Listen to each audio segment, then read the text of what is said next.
How to use scheduled quiet mode on Facebook. Hi guys, in this video I will show you how to use scheduled quiet mode on Facebook.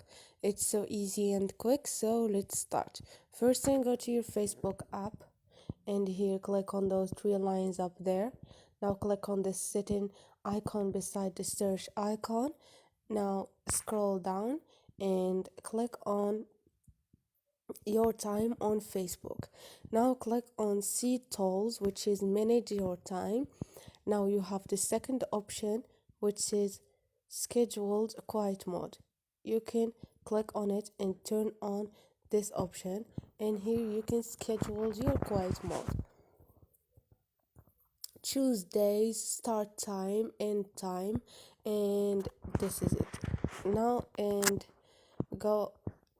I can turn off again. So this is it, guys. Hope this video was helpful to you. If you like the video, don't forget to subscribe and like.